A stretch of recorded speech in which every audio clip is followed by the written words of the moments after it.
I'm Lanice Lago. I'm Acting Associate Chief for the Forest Service, and it is so good to see all of you here today. Welcome.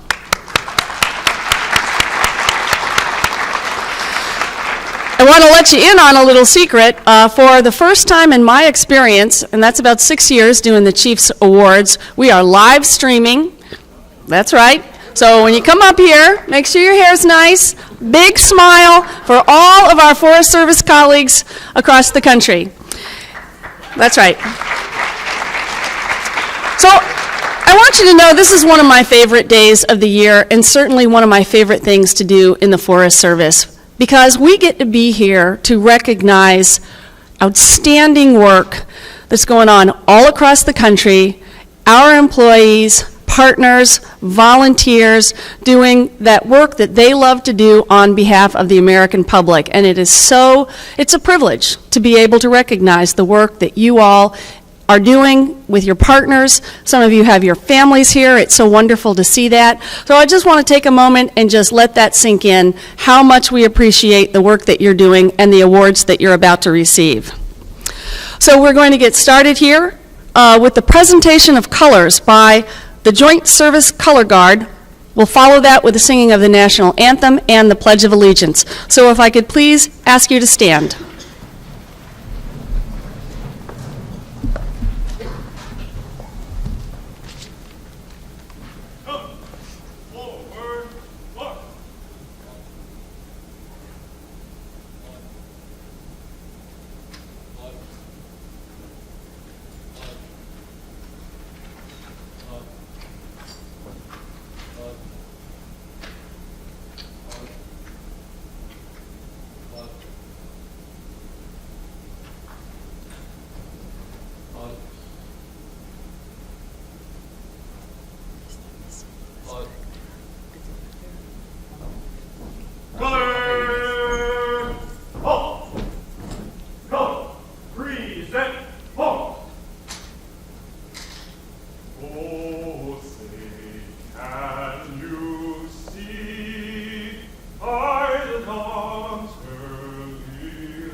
Stars through the perilous tide, for the ramparts we watched were so gallantly streaming, and rockets threatened, the bombs bursting in air, came through the night.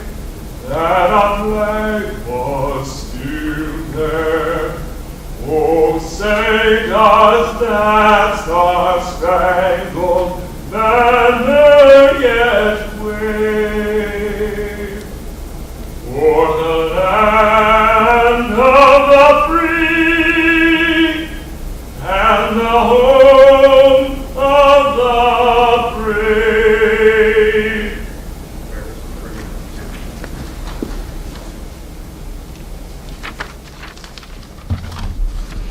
Thank you. If you'd now please join me in the Pledge of Allegiance. I pledge allegiance to the flag of the United States of America and to the republic for which it stands, one nation, under God, indivisible, with liberty and justice for all. Guard, right shoulder, forward. Colors turn, forward.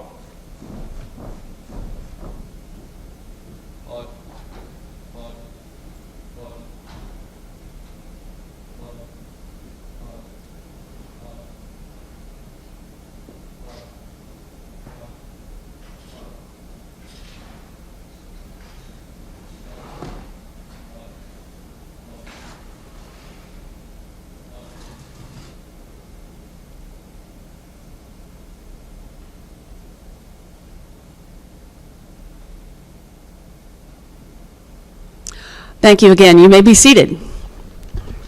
One little public service announcement. If you happen to have those little devices that connect you to the world, cell phones and such, if you would silence those, please, so they're not going off during our ceremony, that would be much appreciated. Good to see you all. Come on in and take a seat. So I'd like to start with a safety message in case there is any emergency and we have to exit this building. If there's any need to leave, if the alarms sound or someone comes and gets us and tells us that there's an emergency, we are going to exit the auditorium through the doors at the back of the room. Please proceed to the closest doors available to exit the south building. I believe they are to your right and then left as we exit this auditorium.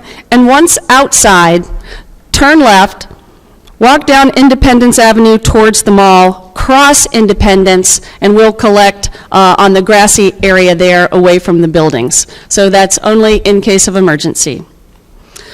All right, now it's time to get our Chiefs Award ceremony started. I am so pleased and privileged to introduce the 18th Chief of the Forest Service, Chief Tony Took.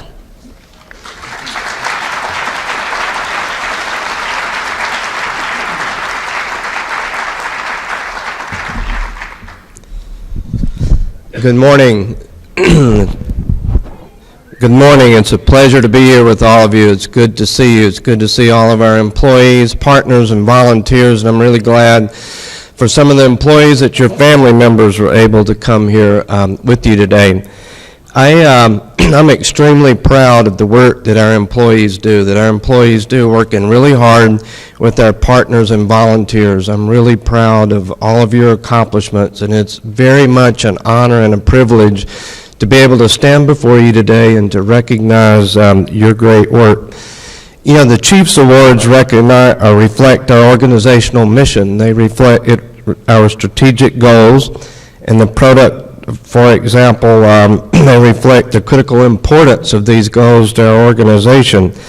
As you know, the mission of the Forest Service is to sustain the health, diversity, and the productivity of the nation's forest and grasslands for present and future generations. And all of these awards reflect those accomplishments to carry out that mission.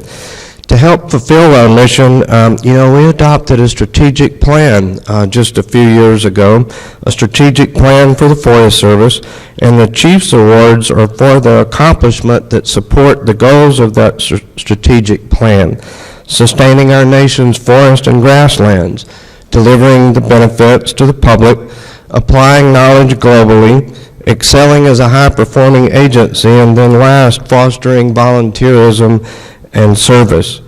And our strategic plan aligns perfectly with the strategic goals of USDA that have been outlined by our Secretary, the Secretary of Agriculture, Sonny Perdue.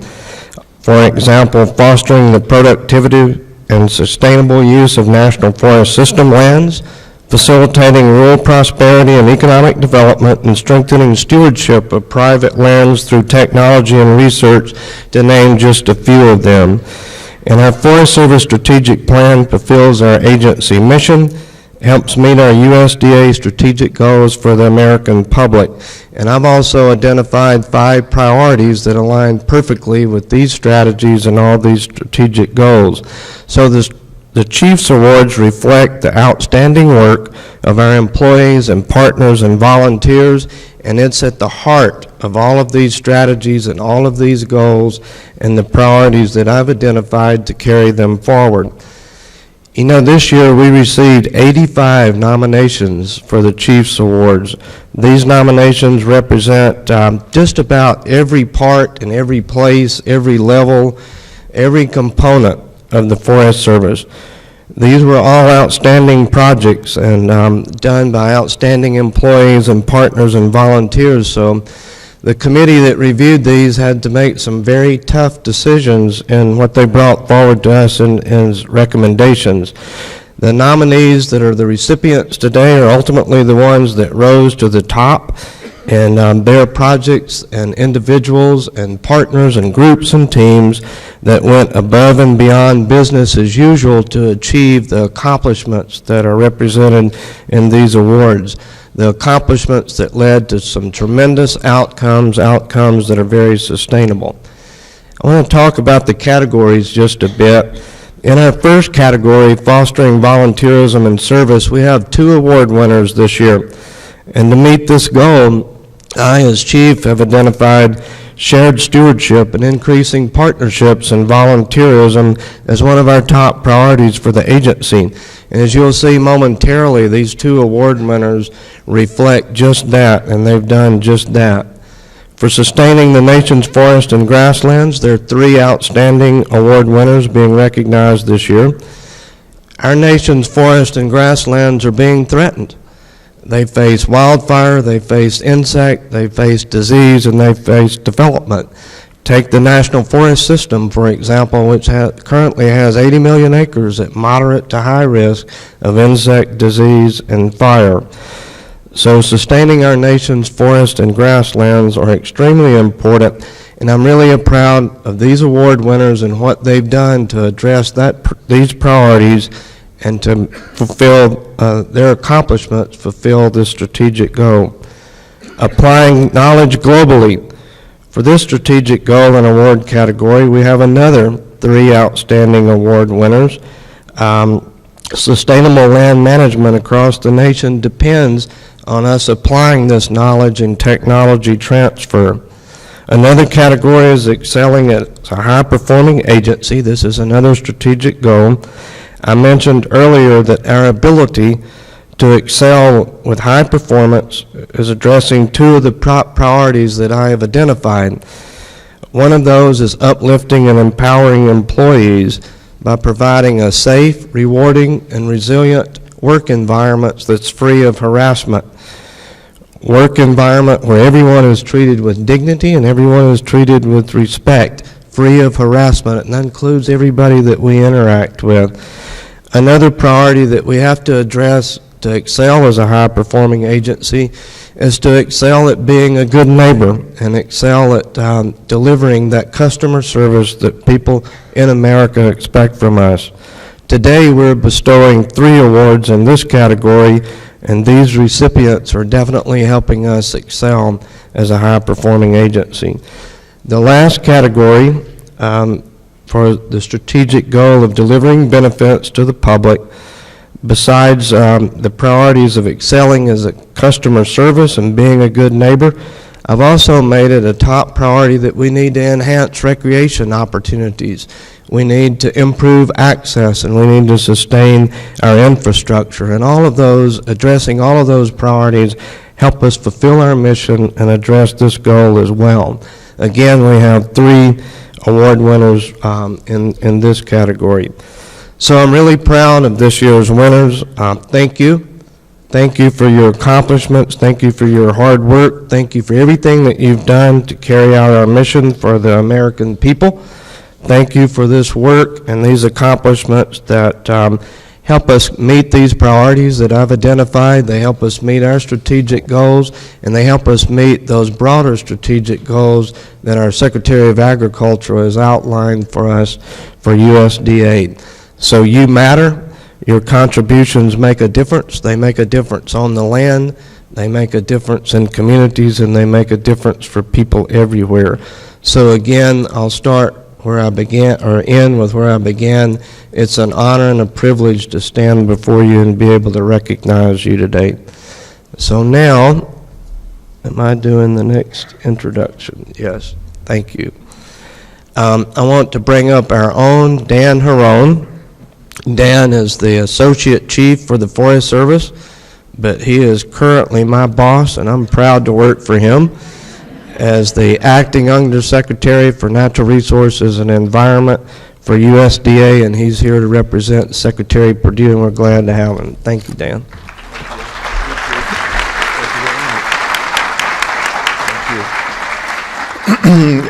Good morning. What a pleasure it is to be here with you, all of you, employees, friends here, partners, family members, anybody who's here visiting USDA. My sincere welcome and gratitude to you.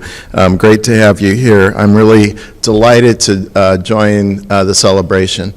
As you know, I work closely with Chief Took. Couldn't be more delighted with his direction. I want you to know that I am supportive and helping with that direction, and the Secretary is supporting. So what you hear from him also represents our support for the Forest Service from the department.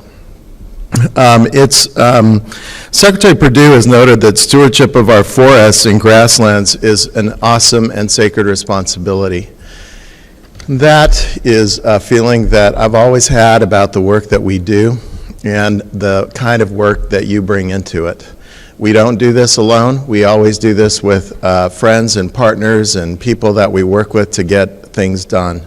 And the kind of things that the Chief is honoring today are those things that get those things done. My heartfelt congratulations to everyone that's getting honored today. This is really a big thing. I always love what the Forest Service gives to honorees each year. I'm always impressed with the thoughtfulness, and I see those beautiful wood carvings. But each one of those represents an enormous amount of hard work, hours, investment of time and money and sweat into being able to get work done that cares for the land, that serves people, and that means a lot. Working with all different groups, whether they're NGOs, citizen groups, collaboratives, nonprofits, other governmental organizations, that's how this stuff happens, and it makes all of the work more productive. And it makes it more fun. Whenever I was working in different assignments in the Forest Service and I would get to see the outcome with our partners, it was really touching because it was more than just getting that job done, but we collectively owned that work together. We collectively came together to be able to get it done. Your actions exemplify how much you care. And I know that our nation's forests and grasslands mean a lot to you by all the work that you do to be able to take care of them, whether it's working in science and helping to bring the best science to us, whether it's working to get certain projects done, or we're involving people in a certain way. Can't have better than what I know will be recognized today. There was something that, one quote that I was reading that I wanted to share with you, and it's, people don't care how much you know until they know how much you care. And somebody gave me that in my notes, and I've been thinking about that, and that's what this is about. Us caring together for something really important for America's natural resources. And the one thing that I can share with you as acting undersecretary and deputy undersecretary is how much and how important the work we do is in rural America, urban America, the water that's provided for agriculture, for cities, the recreation opportunities and the healthful opportunities that come with that, forest management and wildlife habitat. Those are really fundamental to America now, and they're fundamental to the future. And you all help with that work. You all make a difference in doing that. So I'm going to close, but you can tell that I've been working with a lot of people from Georgia and southern states, even though I'm a Colorado and California kid, so I picked up you all. So they must have influenced me a little bit. Thank you for your hard work and service. Thank you for being here today. Really an honor to be with Chief and Lanice up here for a bit, and very much wish you well on the continued work. As these awards go, it's recognizing some work that is happened, but each award also recognizes work for the future too. So I would imagine there'll be more work that goes with each project, more stewardship of those projects, and that I know all of you will help with that. So thank you again on behalf of Secretary Perdue. It's lovely to be here. I love having you all here at USDA. Forest Service has an important role at USDA, and really very much part of the department. So thank you very much for having me and being here. Best of luck today.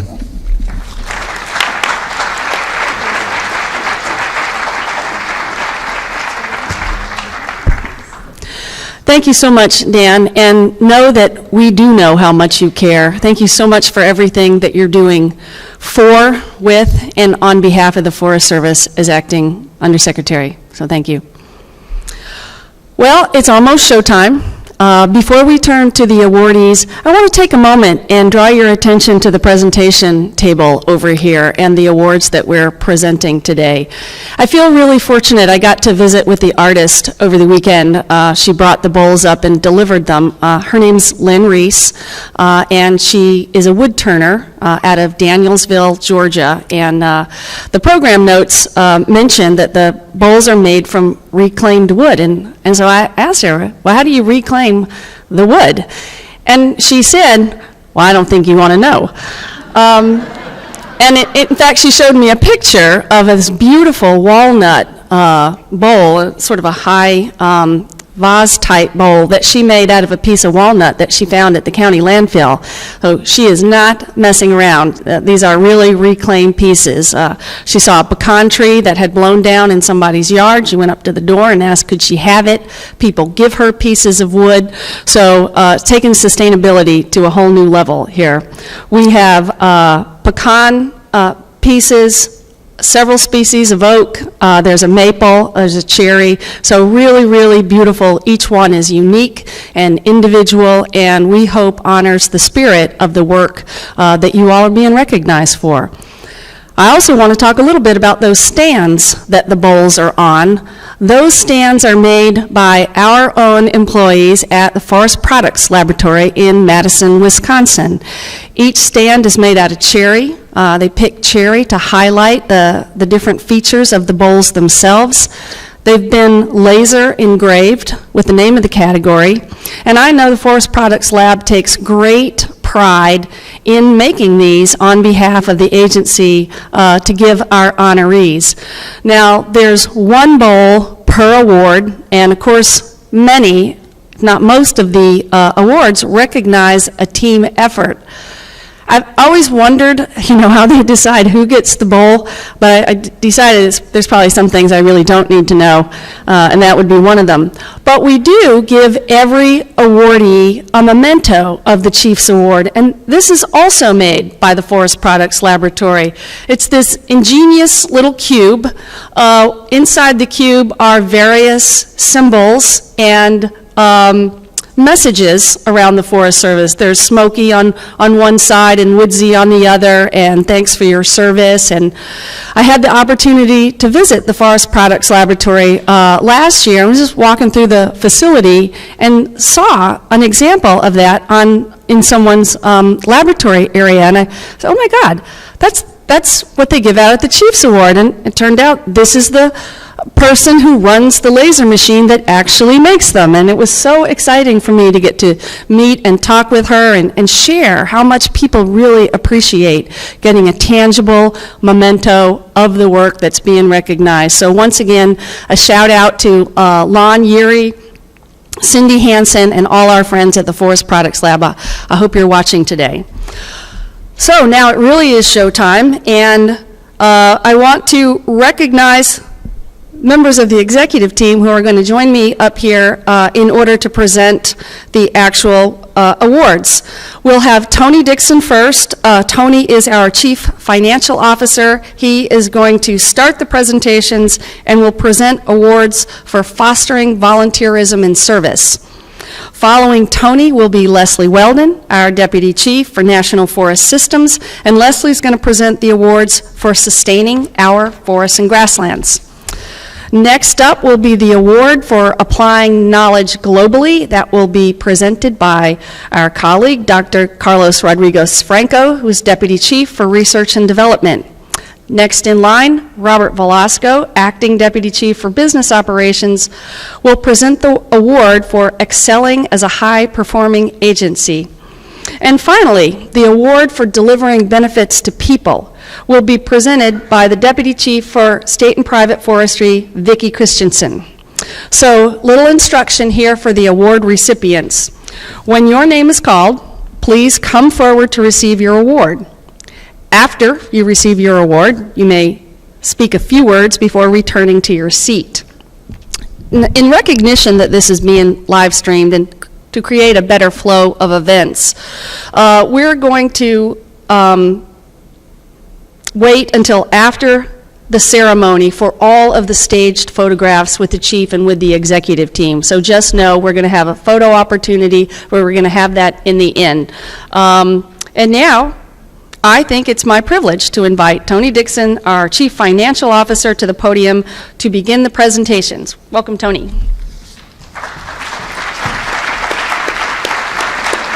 Thank you, Lanice. Good morning.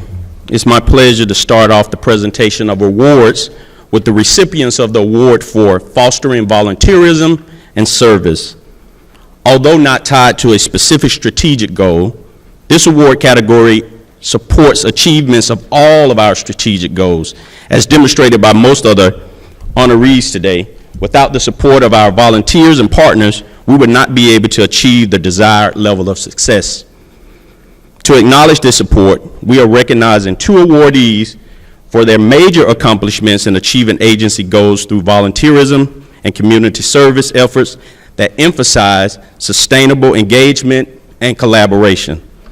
The first award goes to the Pacific Northwest Regional Public Lands Corps agreement with the Job Corps Civilian Conservation Centers. Established in 2015, the agreement provides students with valuable opportunities to engage in natural and cultural resource management on national forest and grasslands. Working together, forest and center leaders have developed the service project opportunities that provide students with on-the-job training, public land corps hiring eligibility while helping the agency accomplish mission-critical work, develop skilled and diverse pool of future employees, and raise awareness of the Job Corps program and its services. By engaging the community, the partnership also offers opportunities for youth to meet community service requirements. This partnership has provided job training and a foundation for conservation to more than 1,000 low-income youth, and is an excellent example of the coordination within the Forest Service units as well as with external partners to provide and promote natural resource stewardship. Please join me in congratulating Emily Biesecker, the Regional Volunteer and Service Program Coordinator, and the rest of her team representing the Pacific Northwest Public Land Corps agreement with the Job Corps Civilian Conservation Centers.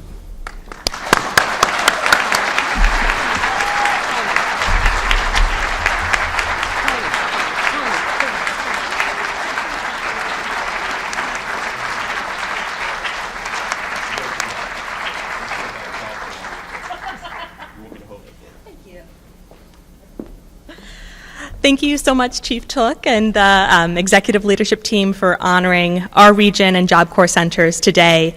I am thrilled to accept the award on behalf of our Pacific Northwest Regional Leadership Team, our Job Corps Center directors, of course the students and graduates of Job Corps, and the staff of the forests and the Job Corps centers that bring the partnerships to life.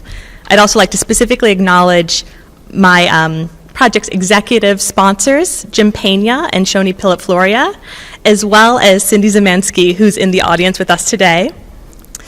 This agreement is one step towards strengthening the relationship between the National Forest and the Job Corps centers, and our task is to provide meaningful service learning opportunities to Job Corps students, and ultimately to bring more of these capable young people into the agency workforce. So thank you all for your support as we work to take full advantage of the extraordinary resource that is Job Corps and the Public Land Corps Hiring Authority.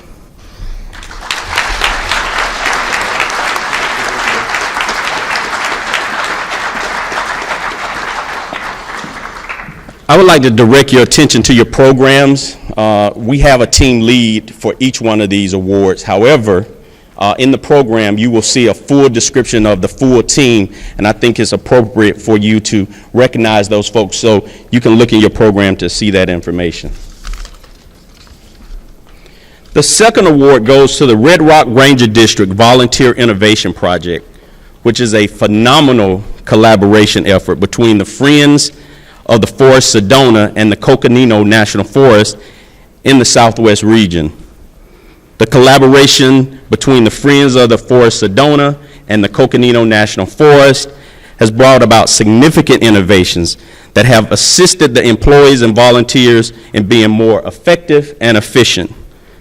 The first innovative product is a smartphone trail app that has revolutionized how the forest tracks and responds to resource issues.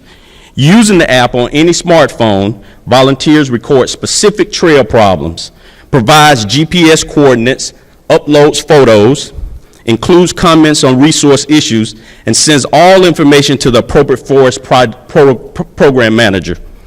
Members of the 20-member Friends of the Forest for Graffiti crew develop a low-budget and organic method for removing graffiti, lessening impacts of using wire brushes on sandstone and matching rock color. In 2016, the crew volunteered more than 1,000 hours of graffiti removal. Finally, the Friends of the Forest volunteers developed their own 3D models of district archaeological sites by taking thousands of digital photos of archaeological sites and uploading images into digital software. Recording more than 1,000 sites on the district, the assistance from volunteers in this digital preservation is a critical piece of resource protection and allows archaeologists to measure changes. The Friends of the Forest Sedona volunteer organization has been Northern Arizona's leader in volunteerism and community activism for more than 20 years, contributing 38,000 hours of yearly volunteer efforts and helping the Coconino National Forest welcome nearly 3 million visitors a year. Congratulations, Justin Loxley, the Coconino National Forest Volunteer Coordinator, and the rest of his team. Let's please give them a warm welcome.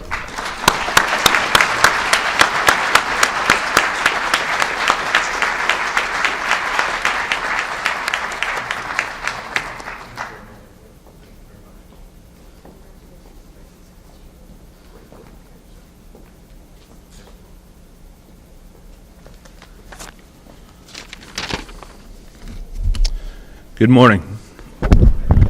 Thank you, Chief Took, the Executive Council team, and distinguished guests for the opportunity to receive this award here today. To my colleagues back in Sedona, Arizona, who have been engaging volunteers for over 20 years, this award is equally shared among us all. Over the last 20 years, volunteer resources have been so extremely valuable to the Red Rock District. The volunteer movement of today is not just about giving a task to a citizen. Truly is it about developing opportunities for average citizens of this great nation to once again reconnect and become stewards of their own public lands. Additionally, to reteach the basic principles of caring for the land and serving people. Developing solutions to our agency's ever-evolving challenges is what our Red Rock volunteers excel at, and it can, and at times, make my job very interesting. I would also like to take a moment to thank Nicole Branton, Red Rock District Ranger, Laura Jo West, Coconino National Forest Supervisor, for their outstanding leadership and management of our volunteer programs. And lastly, to our amazing volunteers back on the Red Rock District. Your contributions ensure visitors care for the land in which they visit, our local flora and fauna remain healthy and productive, and you continue to educate future generations on the value of community-based resource conservation. It is with tremendous honor that I accept this award here today, and looking forward to returning to Sedona and share it all with the volunteers and district employees who made it all possible. And Red Rock District volunteers, if you're paying attention and listening today, congratulations once again, you've earned it. Thank you very much.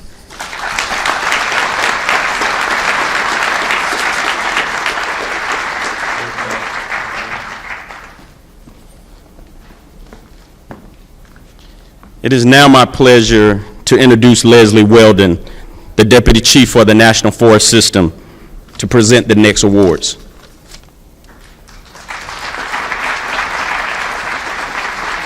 Thank you. Good morning, everyone. It is really my pleasure to present this award for recognizing our major achievements in restoring, sustaining, or enhancing the nation's forests and grasslands. The 3 award-winning projects for this year also excelled in engaging communities and collaborating with partners to achieve outcomes. So, as I was looking through these, it was really incredible to be able to read through in a lot of detail what these project nominations were. Each of these awards has a story, and hopefully you'll get a chance to visit with the folks who have come in to be recognized, to learn more about the stories. But the thing I wanted to point out about this award in recognizing these units among the many candidates that we received is that they all focus on the work that we need to do, and I would say more importantly, the way that we need to work into the future that will make us successful, both in serving communities and also in making sure we're doing the right conservation work on the ground. All these projects faced significant challenges, whether it was how to bring people together, taking on really difficult resource management work adjacent to communities, finding resources to get work done that's really important, all with that expectation that it's going to be worth it. The land's going to be in better shape, the waters are going to be in better shape, and the things that people want from our national forests and grasslands, as well as across our private lands, will result from this work. And it's really amazing to see what we've been able to accomplish. They take on scale, they take on efficiencies, they work across boundaries, they really focus on how we need to engage and communicate, not just with the stakeholders that come together, but with the communities that also need to be aware and support the project work. So with that, I'd like to recognize the first award, which is for the Monroe Mountain Aspen Ecosystem Restoration Project on the Fish Lake National Forest in the Intermountain region. In collaboration with other state and federal agencies and a working group made up of 21 stakeholders, the Fish Lake National Forest began restoration treatments on approximately 41,000 acres of aspen ecosystem in 2016. And those of you know in the West, aspen ecosystems are a real keystone kind of ecosystem that supports quite a bit of biological diversity as well as moderates what we see by way of impacts from insect and disease and fire. To date, the forest has completed prescribed fire and mechanical work on more than 3,500 acres of forest lands, as well as additional work on private land inholdings. The forest required funding to implement the project from a variety of sources, including Joint Chiefs Landscape Restoration Partnership, as well as the Utah Restoration Initiative. In addition to using stewardship authorities to accomplish work, the Fish Lake completed good neighbor agreements with the Utah Department of Wildlife Resources and Utah Division of Forestry. The aspen restoration work occurring on Monroe Mountain will continue to reduce fire risk, improve wildlife and rangeland habitat, improve watershed function, and provide jobs and benefits for the communities. This all landscape, large-scale, multiple watershed collaborative approach has been a tremendous success. So please join me in congratulating Jason Kling, Richfield District Ranger, and his team.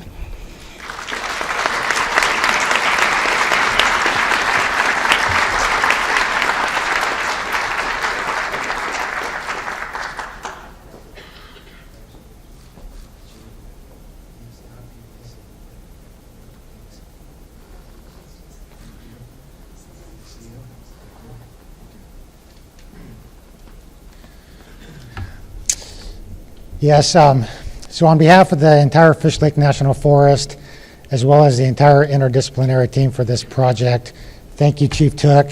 Thank you to the entire executive leadership team and for everybody else that's here today for your support. I'd also like to thank the entire Monroe Mountain Working Group for their willingness to work with the forest in collaboration, helping plan and now implement this great all lands, all hands forest restoration project. I'd also like to thank the Utah Watershed Restoration Initiative and the Joint Chiefs programs for helping us implement this project. The success of this project is a result of teamwork, hard work from many of our own Forest Service employees, help and support from many of our external partners, and many years of ongoing collaboration. This project truly exemplifies caring for the land and serving people. So once again, on behalf of the entire Fish Lake National Forest, thank you.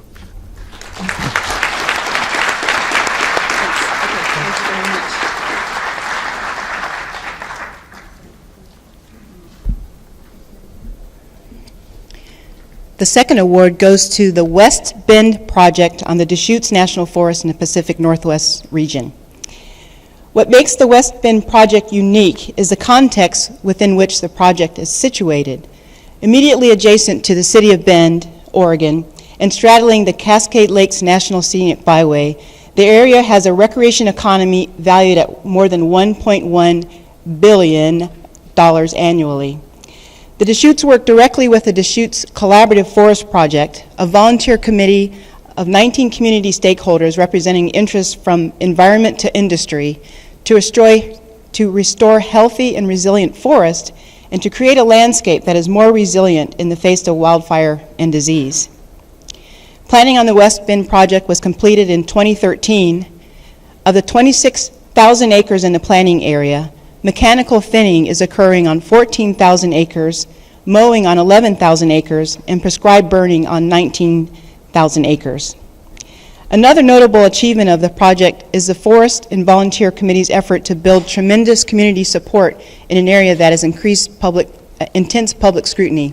And many of you know I spent some excellent years and really have my heart's still in Central Oregon there. This project is in an area that is right in the middle of where people love to recreate and play. So the ability to basically have a project that steps in and says, we need to take care of this area so that we can continue having these experiences and get that support is a pretty incredible accomplishment to be able to achieve. And this group, working with that true example of shared leadership, is able to do that. The Deschutes Collaborative Forest Project team hosted meetings, presentations, field trips, and conducted an awareness campaign, disseminated public service announcements, worked with local breweries to include messaging on coasters, and promoted the PBS program America's Forest with Chuck Lavelle. He's a person who a number of years ago the Forest Service recognized as an honorary forest ranger, in which this project was featured. The results of the survey of Deschutes residents show that the Forest Service is the most trusted entity in Central Oregon. So let's congratulate the Bend Fort Rock Ranger District Ranger Kevin Larkin and his team for the work on the West Bend project.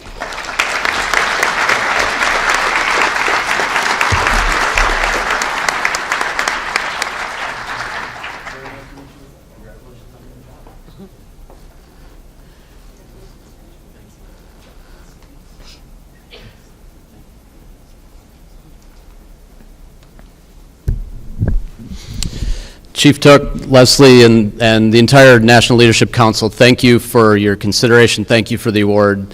This is certainly a well-deserved honor for so many people in Central Oregon. I want to specifically call out Pete Caligieri from the Nature Conservancy, who's here to be with us to help celebrate. Pete is also representing the Deschutes Collaborative Forest Project, a collaborative that worked with us hand in hand, an equal partner in making the success of this project.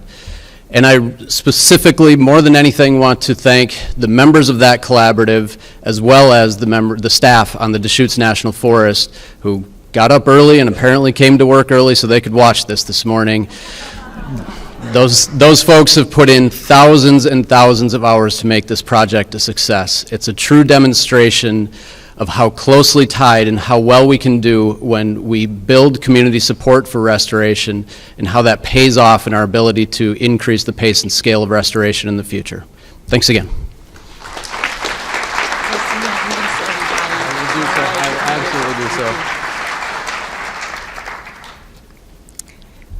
All right, wonderful.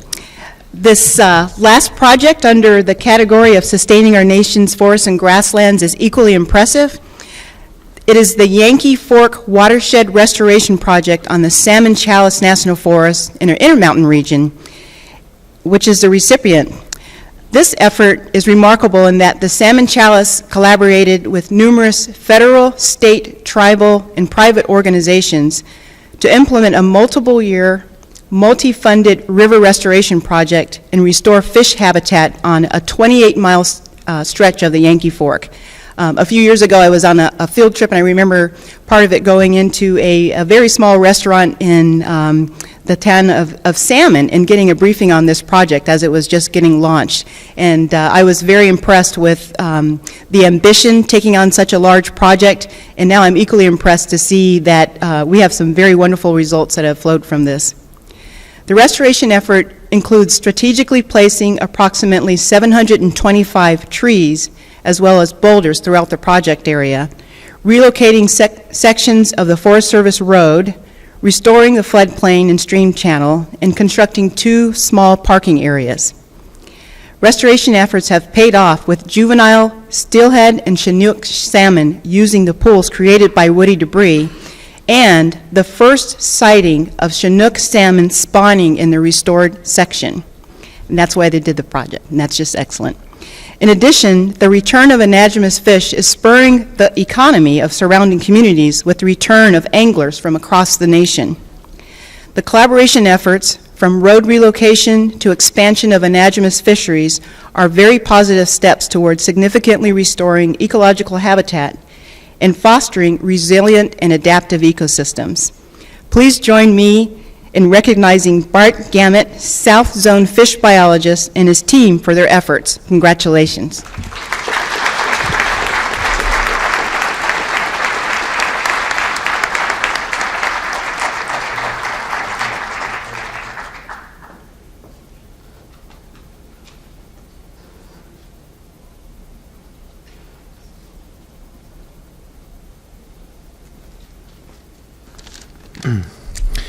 Thank you, Chief Took and Leslie, for this honor. On behalf of our entire Yankee Fork Restoration team, some of whom are here with me today, I express my appreciation to Chief Took, the executive leadership team, and the National Leadership Council for this award.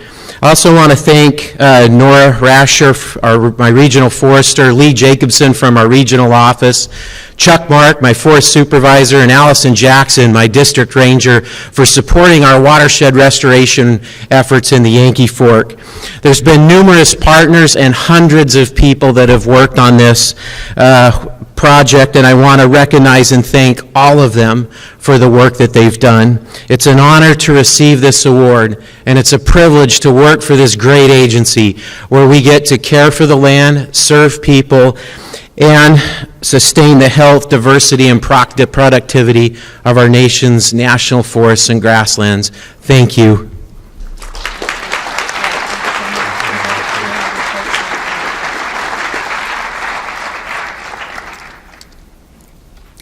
Okay, thank you. And now I would like to welcome Carlos Rodriguez Franco to come to the stage for the next presentations.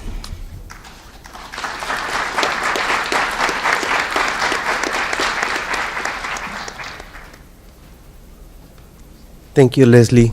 Good morning, everyone. I'm really happy to be here with all of you today to present these awards for applying knowledge globally. Each one of these awardees is being recognized for sustained research achievements that have had a major impact in the advancement of science and in development and applications of technology. These awardees are also remarkable in how they have disseminated scientific knowledge to internal and external partners.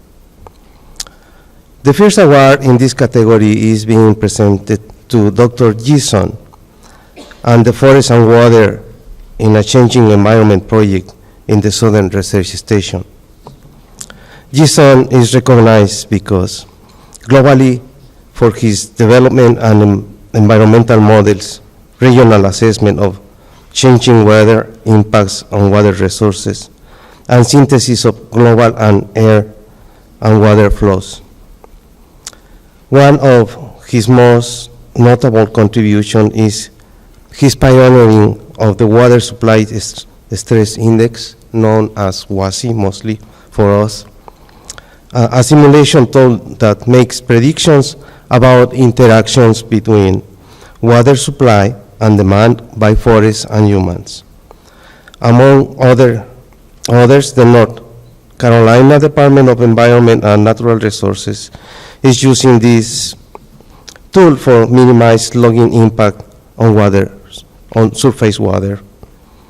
By advancing knowledge of water and forest through co-authoring a multitude of papers and co-organizing numerous symposia, GSTRONG has developed science-based tools for managing forests that have regional, national, and international benefits.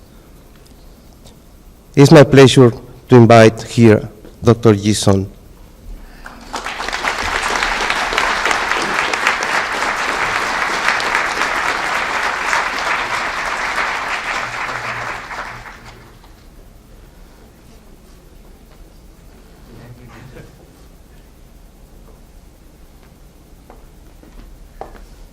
Thank you, Chief Took. What an experience for me. You know, I have took my family many times to our capital to see this giant building of USDA, but I never thought I would be standing here and receive a award. I'm sure my family is going to be amazed if they are watching today. Thank you for the leadership team. Thank you, Deputy Chief of Research. Thank you, our station director. Thank you for the award committee for the nomination. This really is just not just by myself. Applying knowledge globally involves a lot of people. I would like to, firstly, I'd like to acknowledge our research unit in the Southern Research Station, the Eastern Forest Environmental Threat Assessment Center. I'm glad our project leader, Dr. Danny Lee, is here with me in the audience. Thank you, Danny, for the many years of support that made this possible to applying knowledge globally. This involves a lot of team from different countries, from China, from Asia, all the way to Africa. And we joined this international collaboration. This involves a lot of people. Again, I said I would like to thank all our staff back in Raleigh, North Carolina, thank our team leader, Dr. Steve McNulty, and all the staff. And also I'd like to thank my family, my wife, Haiyan, and my daughter, Michelle, and Victor, for their patience, for their understanding. Thank you all. Thank you.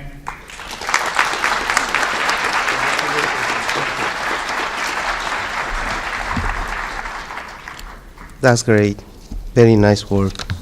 The next award is for the National Center for Reforestation, Nurseries, and Genetic Resources, mostly known as RINGER in our Forest Service. They are also being recognized with the Applying Knowledge Globally Award. It is a unique and innovative collaboration across all deputy areas.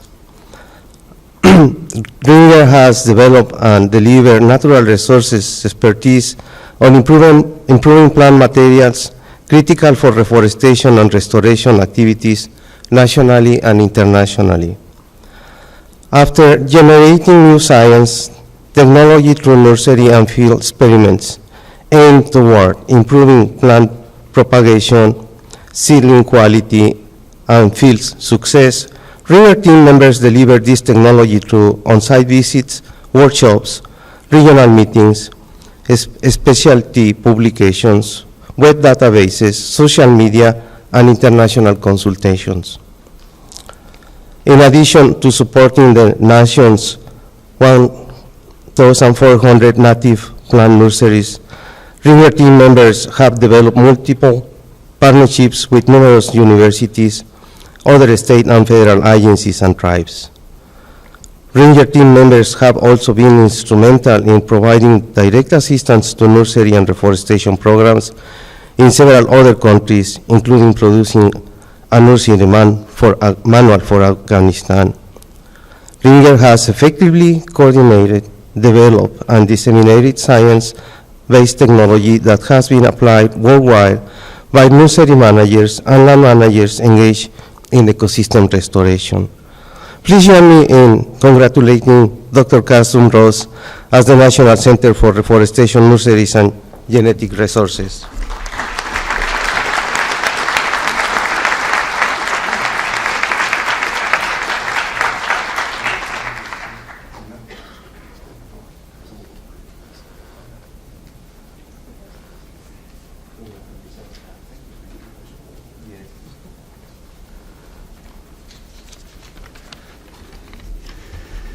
I'm privileged to accept this Chief's Honor Award on behalf of my fellow team members, Diane Hazy, George Hernandez, Carolyn Pike, Jeremiah Pinto, and recently retired member Robert Carfault. This Ringer project has been an ongoing thing for several decades, and so I'd also like to note the contributions to the team's success from our former, longtime, now retired members Ron Overton and Tom Landis, and particularly and personally thank Tom for his mentorship throughout my career.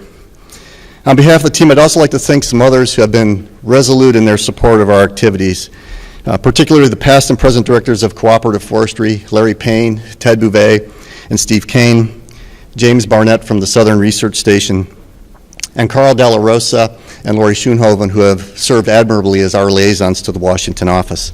So thank you, Chief Took. Thank you to the Executive Leadership Team, the National Leadership Council, for this prestigious award. And thank you to everyone for joining in the celebration.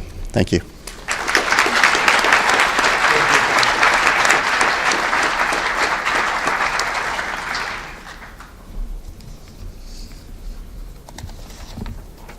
The last award for my side is on the category, this category goes to the Forest and Woodlands Ecosystem Program, Center for Landscape Science at the Rocky Mountain Research Station.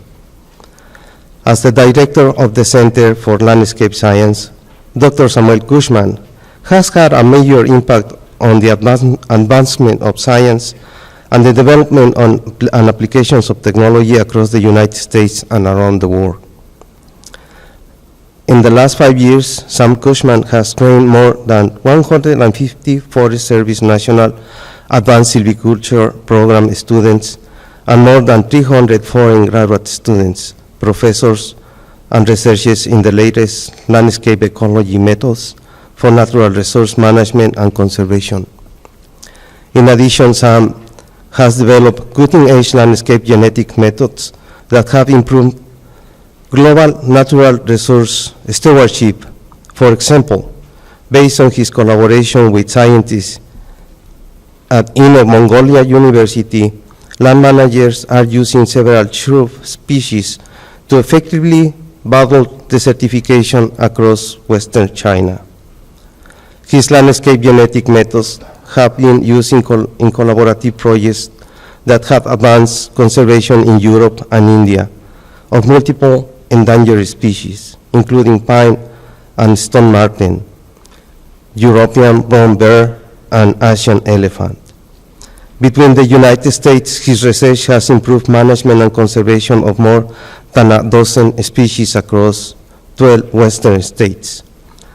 For a project led by Idaho Department of Fish and Game, Dr. Cushman's analytical and sampling methods directly improve the conservation status of more than 15 species of greatest conservation need.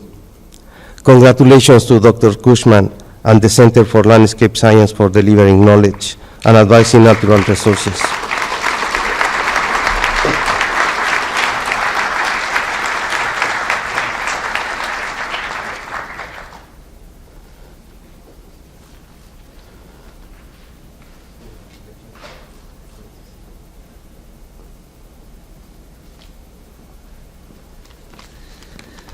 Thank you very much. I'm deeply honored. So our public lands are precious and sacred, and it is the greatest honor of my life to care for the land and serve the people of our great nation. The tools our team has developed have been applied around the world, and it has come full circle. Many of the projects I have led internationally produce tools and methods that improve management right here in the United States. We all benefit from global cooperation. So thank you very much, and I would like to recognize my team who are not here, and all of those who have supported our mission. Thank you.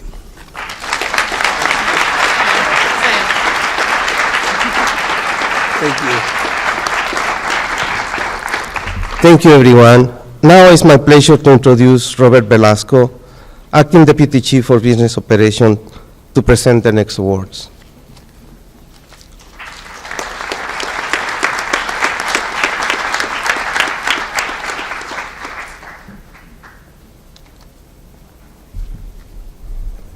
Good morning.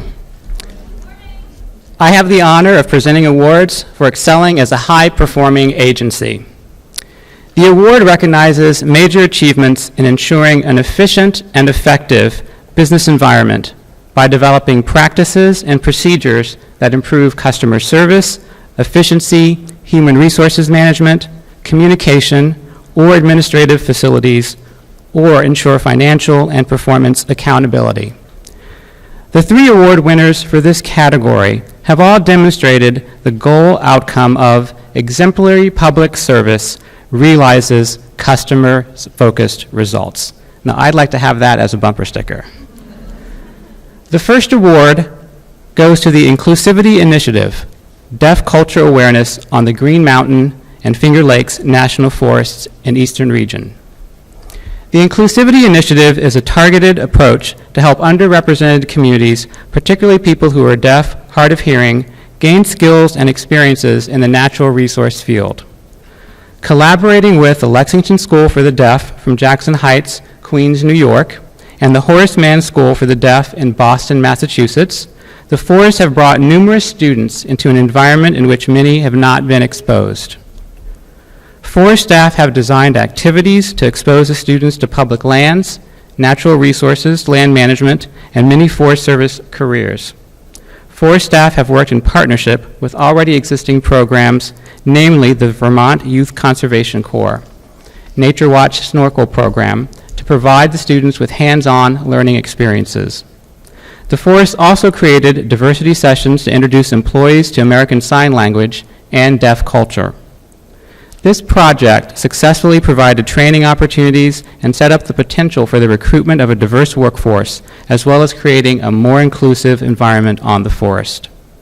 Please join me in congratulating Holly Knox, the District Recreation Program Manager, and the Inclusivity Initiative.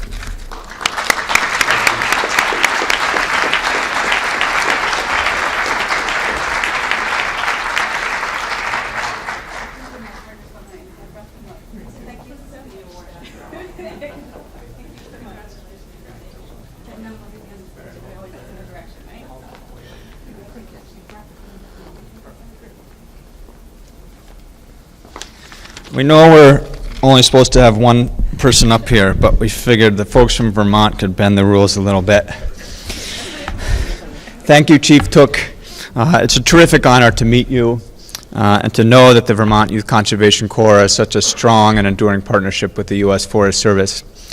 On that note, I also want to thank Holly Knox and John Sinclair for their belief in the importance of the Corps movement and for their continued innovation and for their commitment to young people. At the Vermont Youth Conservation Corps, we see hundreds of young people who come into our programs each year, and all of them face challenges. For some, it's just the challenge of adolescence. For others, it's poverty.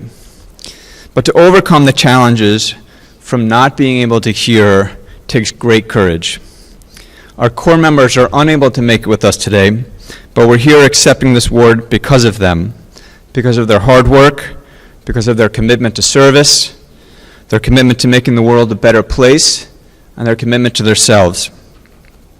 They took a tremendous risk and a leap of courage to sign up for VYCC, and they just crushed it. They learned that they can endure a Vermont rain, Vermont bugs, Vermont mud, and that they can do anything.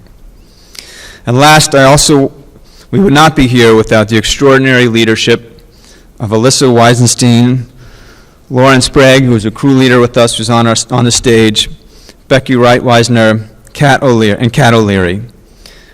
Knowing you and watching you lead these crews was awe-inspiring. Again, Chief Took, thank you.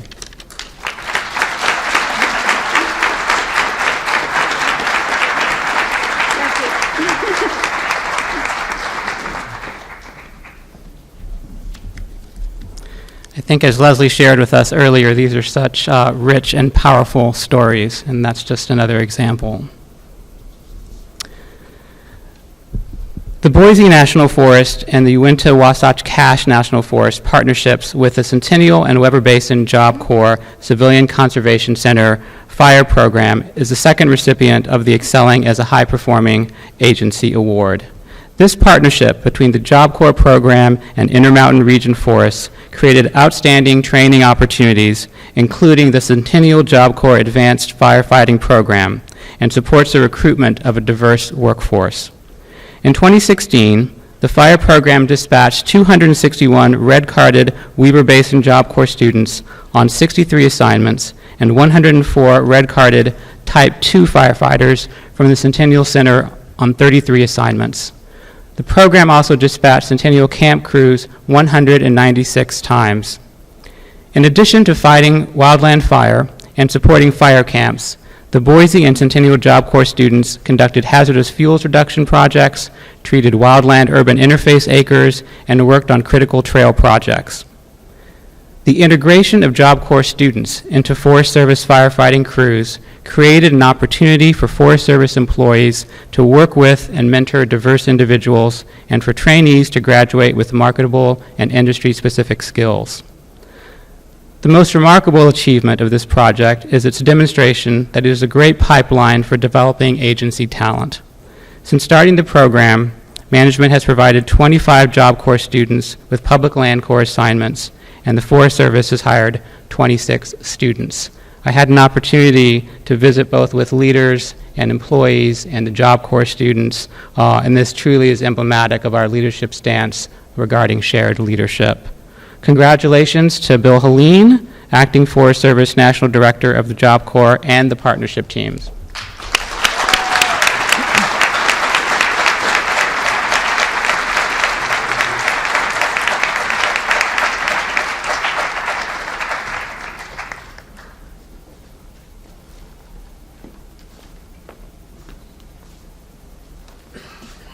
Thank you, Chief Took, Robert, and the entire ELT for this honor. I'm the lucky one to be standing up here accepting this award, but I want to first and foremost acknowledge many, but not all of the team members who actually did the work. I just get to be the lucky one standing up here. So we have the regional office out of Ogden. We have staff from the Uinta Wasatch Cache. We have staff from the Boise National Forest, and we have the staff both on Centennial and Weber Basin. It's truly amazing what they've done. And again, I'm just really lucky to be up here to be taking this honor on their behalf. And by the way, I know right where this is going, Lenise. It's going into the glass case where we have the Job Corps map in the Yates Building. I want to also give two more thank yous. But before I do that, just to let you know, we have an annual report for the entire program. It's outside, and I would encourage each of you to take a copy. One of the reasons why I want to highlight it right now is the first one on here is about Weber Basin and the work being done with the Uinta Wasatch Cache. The two thank yous. One is shout out to someone who is now retired, Tom Harbour. If it wasn't for Tom, this fire program wouldn't have started with Job Corps. And with Tony Dixon, who was then the director of Job Corps. The two of them really got this started. And then it was taken, let's call it, to another level with Tina Terrell. So a big shout out to Tina as well.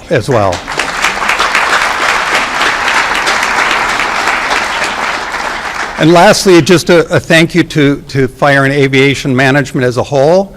The amount of resources, the amount of energy that FAM has put into and continues to put into this program working with Job Corps is extraordinary. So thank you to FAM as a whole for all of your assistance in getting all of this great work done. Thank you. Thank you.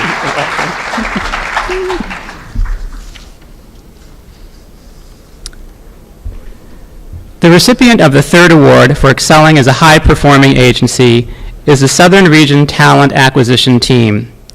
Through a dedicated effort to support the National Collective Recruitment and Hiring Strategy, the three-person Southern Region Talent Acquisition Team recruited highly qualified and diverse employees. The team attended 53 events, including fairs, college visits, military installation visits, and conferences within a 6-month period.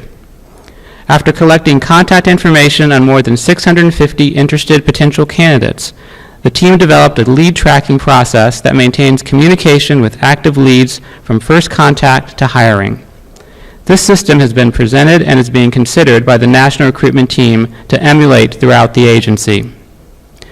Working with leadership from both the Southern Region and the Southern Research Station, the team reestablished critical relationships with 28 major universities and gained commitment from deans to collaborate on 4 jointly developed challenges. The team's work with partners, including the Greening Youth Foundation, brought 15 youth interns into the agency, equipping them with the skills to be competitive at the GS4 and 5 level. The team led a centralized regional collective merit hiring for all GS9 employees and below to decrease the time to hire and increase capacity. The team's commitment to results is reflected in the significant increases in the number of newly hired veterans, persons with disabilities, and those identifying as Hispanic, Latino, or African American. The percentage of females also rose several percentage points over 2016. Join me in congratulating David Torok, the lead regional recruiter and the Southern Regional Talent Acquisition Team.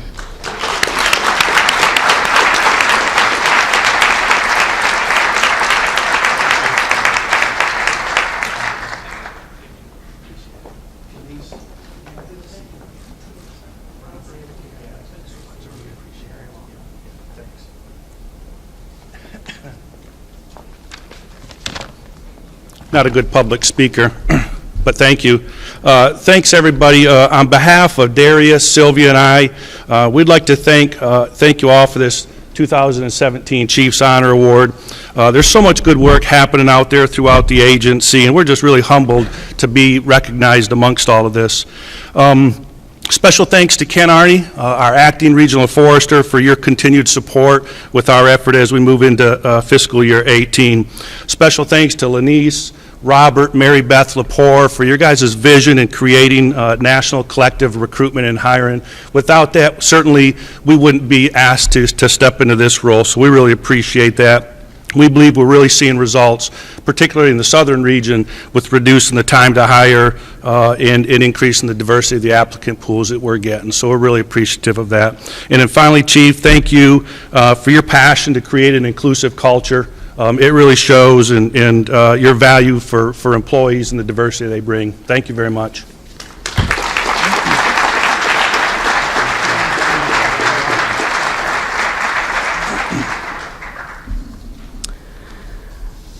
I'd like to now turn the ceremony over to our last presenter, my colleague Vicki Christensen, Deputy Chief for State and Private Forestry.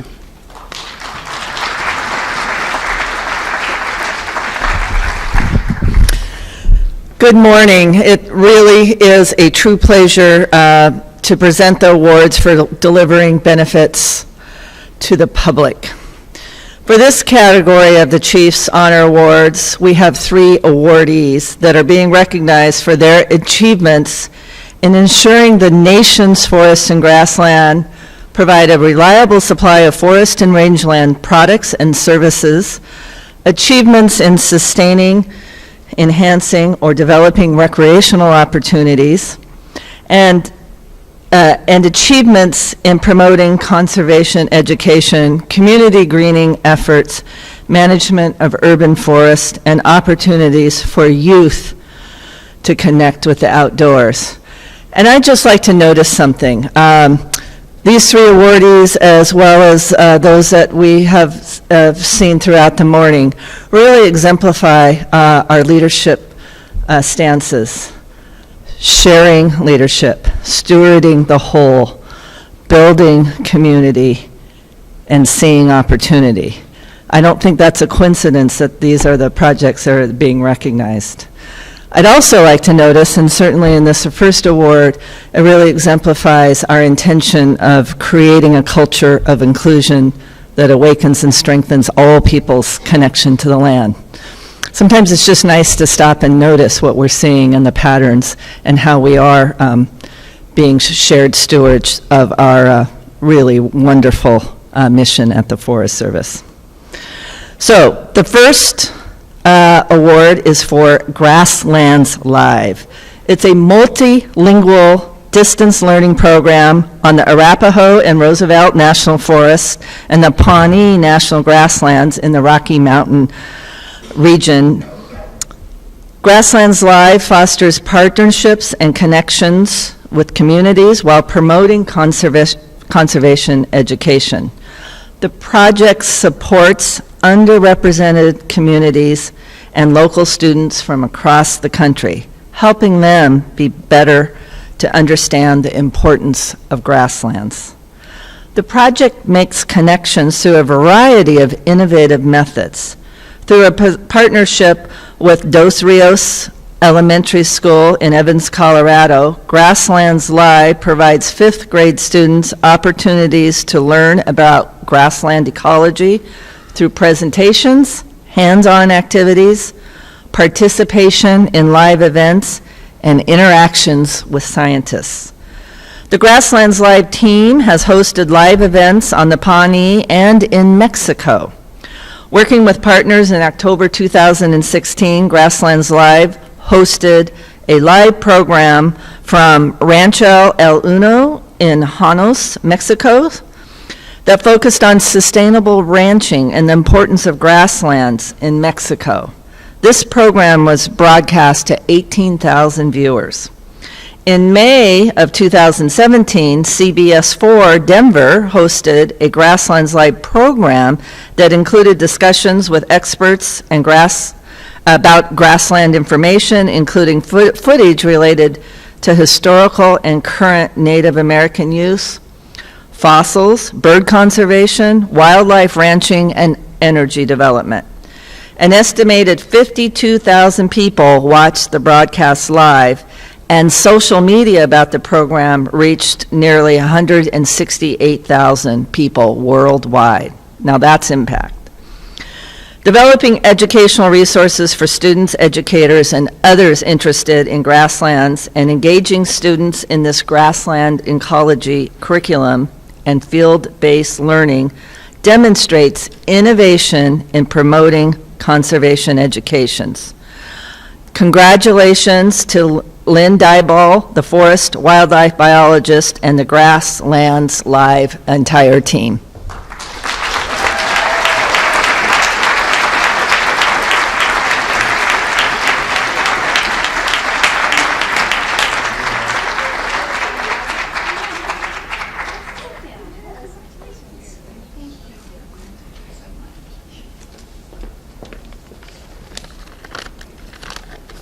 Thank you, everyone. On behalf of the entire Grasslands Live team, all 66 of us, I'd like to thank Chief Took, the executive leadership team, and the National Leadership Council for acknowledging our project. This is really an honor.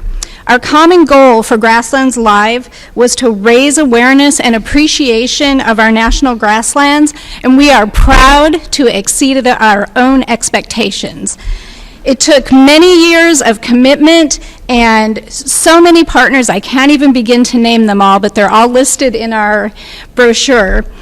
And the dedicated staff from the Forest Service, from the Washington office, the international programs, the Rocky Mountain region, the Rocky Mountain Research Station, and our hosting forest, the Arapahoe and Roosevelt National Forest and Pawnee National Grassland.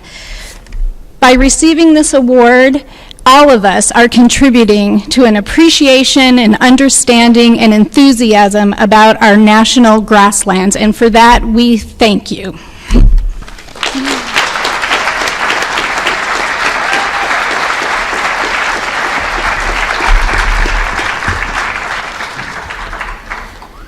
That's awesome. Okay, the second award is really cool as well, about delivering benefits to the public. It's being presented to Eagle County Adopt-A-Trail program on the White River National Forest, also in the Rocky Mountain region. Working with the forest, the Vail Valley Mountain Bike Association spearheaded the creation of the Eagle County Adopt-A-Trail program. In an effort to help the district, the Vail Valley Mountain Bike Association independently raised funding through online crowdsourcing and proposed the Adopt-A-Trail idea to the district as a method of helping the district maintain its more than 600 miles of recreational trails. With this initial funding, the district and association established the program by entering into agreements, hiring staff, orchestrating a successful kickoff event, and providing for the adoption and maintenance of 100 miles of trails in its first summer of operation. The Adopt a Trail program matched 30 businesses, clubs, or groups with a Forest Service trail in order to perform basic trail maintenance tasks. This left the few members of the Forest Service trail staff with the ability to focus on replacing bridges, turnpikes, and other more technical infrastructure. In its first summer in 2016, the Adopt a Trail program solidified the commitment of trail users to the outdoors, ensured the district's recreational trail system will be more sustainable, and provided a strong conservation message for the entire community. Join me in congratulating Paula Peterson, District Recreation Staff Officer on the Eagle Holy Cross Ranger District, and his Eagle County Adopt a Trail team. Sorry.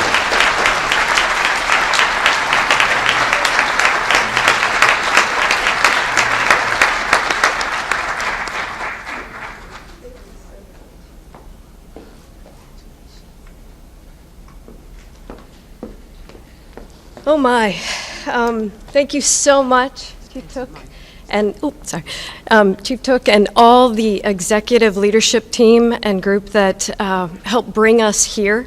And I say us because my partner, the Vail Valley Mountain Bike Association, wasn't able to join me today. I accept this award on their behalf, as well as the White River National Forest and my ranger district, Eagle Holy Cross. I wanted to call out some of their names: Jamie Malin, Lee Reimel, Pete Siebert, Andy Gunyon, and the ground pounders who you saw in some of the photos. Kate DeMorist is our ranger who worked side by side with all of our volunteers. Michelle Wolf she worked with our volunteers from our community, as well as did all of our administrative work. And Mike Beach, who is my representative to this amazing program through the Eagle County Adopt a Trail program.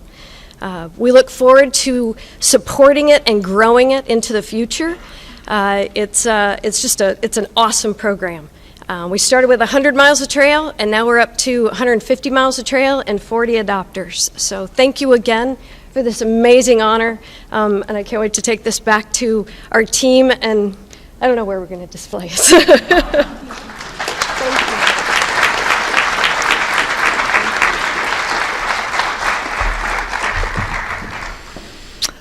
Okay, our final award is also a true example of sharing leadership and crossing boundaries. And crossing boundaries isn't just about crossing the physical boundaries of our different jurisdictions. It's about crossing boundaries within our own organizations and with other organizations. The final award is being presented to the Urban Waters Federal Partnership. Launched in 2011, the Urban Waters Federal Partnership is a cross-deputy project that provides for sustained collaboration across federal agencies and hundreds of non-federal partners, including local government agencies, non-governmental organizations, and businesses. The program works across landscapes and organizational boundaries and leverages federal financial investments to improve neighborhoods, restore watersheds, plant trees, remove invasive species, and enhance the health of urban and community forests. The Forest Service provides funding and technical and research support at 13 locations and leads the interagency collaboration in 5 of those locations. Results in Baltimore, Maryland include co-funding a green pattern book design competition to manage urban stormwater, improve watershed condition, and engage the public in the stewardship of their own city. Collaborating with 30-plus partner organizations, the Forest Service connected people and organizations around Denver, Colorado to improve the water quality in the South Platte River watershed. Focusing on underserved communities in Seattle, Washington, the Forest Service provided startup funding to the Duwamish Valley Youth Corps to provide natural resource leadership training to 30 disadvantaged youth in the lower Duwamish waterway. Supported by the Forest Service and other federal and private funders, the 5-star and Urban Waters Restoration Grants Program is now in its 5th year and has resulted in $36.4 million to support 151 projects in 34 states. Now that's shared stewardship of joining our resources and creating leverage and impact. The program leverages federal financial investments that serve to improve neighborhoods, restore watersheds, plant trees, remove invasive species, and just enhance the health of our urban and community forests. The Urban Waters Federal Partnership received the Samuel J. Heyman Service to America Medals People's Choice Award from the Partnership for Public Service on September 27th of this year. That's a big deal. Please join me in recognizing Alice Ewan, Cooperative Forestry Acting Assistant Director, and the Urban Waters Federal Partnership Team.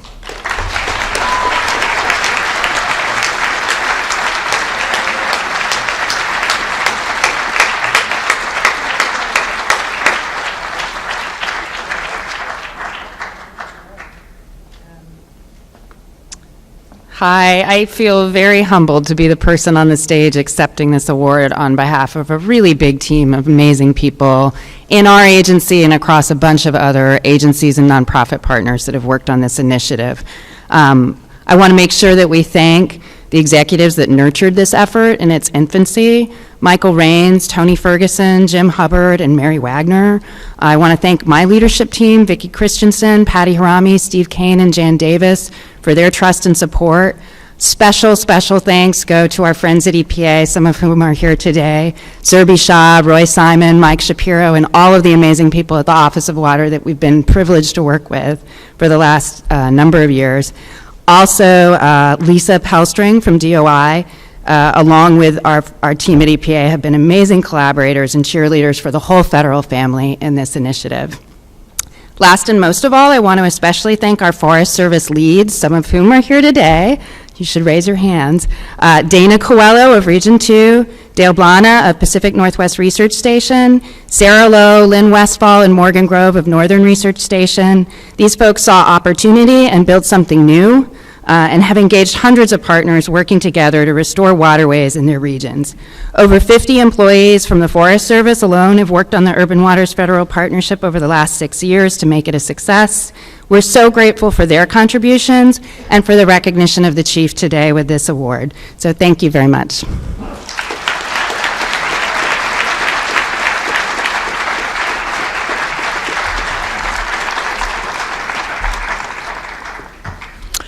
Okay, now I'd like to take this opportunity to welcome Michael Steyer, the President and Chief Executive Officer of the Partnership for Public Service, to present the Service to America Medal to the Chief through the Samuel J. Heyman Service to America Medals People's Choice Award. The Partnership for Public Service recognizes outstanding federal employees who have made the most admirable contribution to the American people.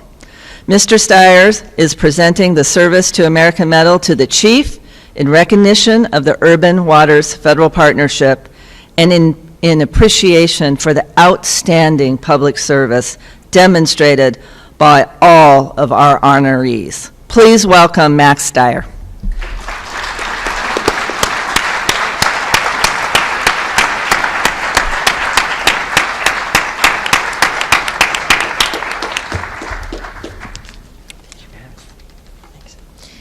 Thank you very much. This is really wonderful to be able to sit here and hear about all the extraordinary things that you are accomplishing on behalf of the American people, and equally important to see that you're taking time to recognize each other, because that's so fundamental ultimately to have a healthy organization.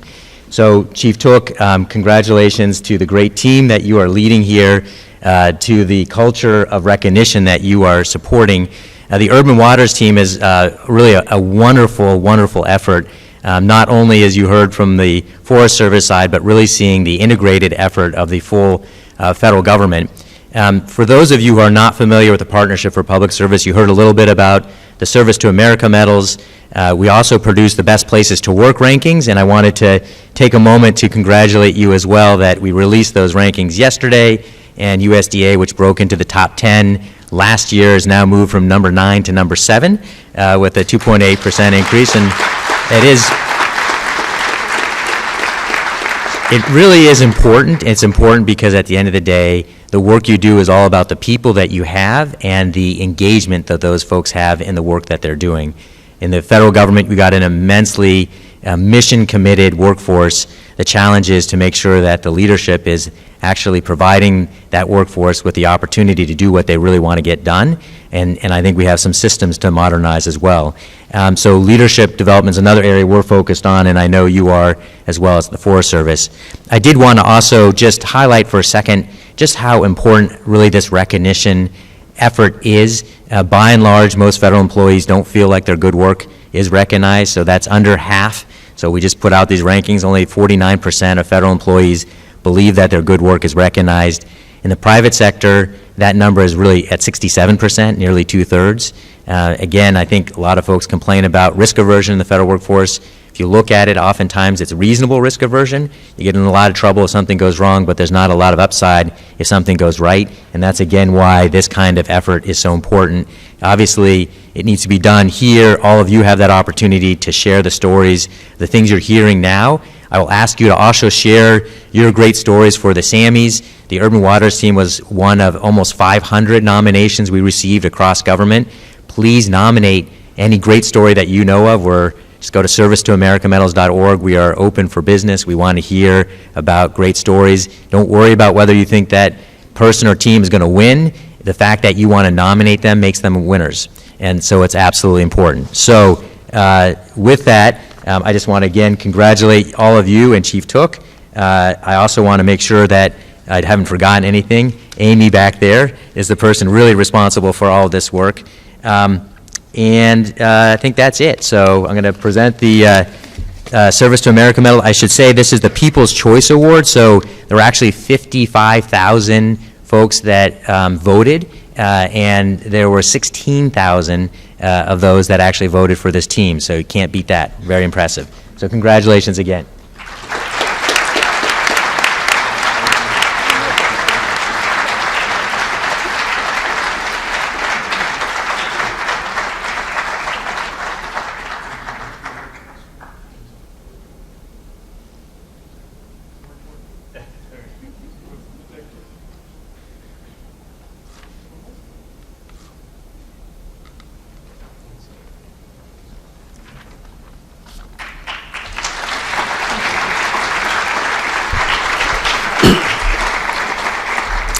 All right, thank you, everyone. Just some thanks to close out this session today. First of all, thanks again to all the awardees who traveled to be here so that we could do the honor of recognizing you. Really appreciate your travel, appreciate the people that you brought with you, and thanks to your teams who weren't able to travel. Hopefully, they were able to join in. Thank you to the volunteers and partners. It's an honor to work on behalf of you, but the work that you do with us makes us better, so thank you for traveling, and it's a privilege to have been able to recognize your work. Thank you to people who have joined us live stream. It's really exciting to be able to present this to all of our colleagues all across the country, so appreciate you tuning in. And for everybody that helped put this ceremony on today, 85 nominations is a lot of nominations, and we have a interdisciplinary team led by the Chief's office that went through those nominations, made recommendations to the executive leadership team. The executive leadership team made the final selections, and there was a lot of work going into that. And finally, to folks that helped just put the ceremony on, Babette and Shrey, you've been standing there all day, Daryl running the show, Crystal, Lisa, Sharon, and I hope I haven't left anybody out. Thank you so much for all that you've done for us.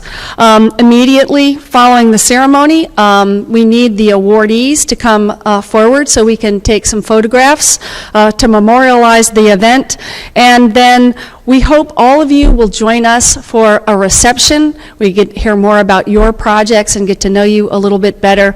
That reception is going to be back at the Yates Building across the street in the Triple Nickel Conference Room. That's on the promenade level, and that's going to start at 12:30. So thank you, and that concludes our event.